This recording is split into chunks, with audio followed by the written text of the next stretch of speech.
इस वीडियो में हम जानेंगे कि जो हमारा मानव मस्तिष्क होता है वह किस झिल्ली के अंदर सुरक्षित रहता है और मानव मस्तिष्क के कितने भाग होते हैं, कौन सबसे बड़ा भाग, कौन सबसे छोटा भाग, किसको हम सबसे बड़ा मस्तिष्क बोलते हैं और किसको सबसे छोटा मस्तिष्क बोलते हैं। तो देखिए, हमारा मानव मस्तिष्क एक झिल्ली के अंदर सुरक्षित रहता है। उस झिल्ली का नाम होता है मेनिनजेस। मेनिनजेस झिल्ली होता है और ये झिल्ली 3 परत से मिलकर बनता है। एक का नाम है ड्यूरा मैटर, दूसरा का है आपका आर्केनोइड मैटर और तीसरा का है आपका पाया मैटर। ड्यूरा मैटर बाहरी परत, आर्केनोइड मैटर मध्य परत और पाया मैटर आंतरिक परत होता है। इस झिल्ली के अंदर हमारा जो है ना दिमाग सुरक्षित रहता है। इस झिल्ली के अंदर बंद रहता है दिमाग।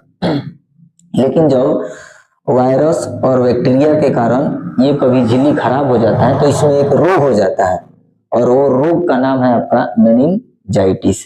आगे समझिए, अब हमारा दिमाग का यानी ह्यूमन ब्रेन का 3 भाग होता है, fore brain, mid brain, hind brain. Hindi में यहाँ पर लिखे हुए हैं। जो फोर ब्रेन होता है ना, ये सबसे बड़ा भाग होता है और जो मिड ब्रेन होता है ये सबसे छोटा भाग होता है। यानी मानव मस्तिष्क का सबसे बड़ा भाग और सबसे छोटा भाग आप समझ गए कि फोर ब्रेन सबसे बड़ा और मिड ब्रेन सबसे छोटा। आगे फोर ब्रेन का 3 भाग होता है, थैलेमस, हाइपोथैलेमस और सेरिब्रम है। ये जो सेरिब्रम होता है ना, ये सबसे बड़ा मस्तिष्क कहलाता है। यानी ये अकेले 2/3 होता है, जिसको हिंदी में परमस्तिष्क बोलते हैं। एग्जाम में आता है इससे प्रश्न कि बताइए सबसे बड़ा मस्तिष्क किसको कहते हैं। यानी सबसे बड़ा मस्तिष्क का नाम क्या होता है, तो वो होता है आपका सेरिब्रम। और सबसे बड़ा दिमाग का भाग कौन होता है, फोर ब्रेन ही, और फोर ब्रेन में ही ये होता है सेरिब्रम। ये सबसे बड़ा मस्तिष्क होता है। और सबसे छोटा मस्तिष्क देखिए यहाँ पर सेरिबेलम होता है। बच्चे कंफ्यूज हो जाते हैं यहाँ पर कि सेरिब्रम और सेरिबेलम। तो देखिए सेरिबेलम जो है ना ये सबसे छोटा है और जो सेरिब्रम है ना वो सबसे बड़ा मस्तिष्क है। जो मिड ब्रेन होता है इसका 2 पार्ट होता है, कॉर्पोरा क्वाड्रिजेमिना और एक है सेरिब्रल पेंडिकल।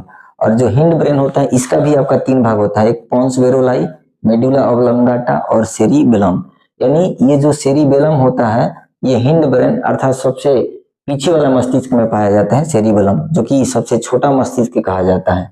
तो यही 2 पॉइंट आप ध्यान में रखिएगा। सबसे बड़ा मस्तिष्क का नाम क्या होता है, सेरिब्रम, और सबसे छोटा मस्तिष्क का नाम क्या होता है, सेरिबेलम।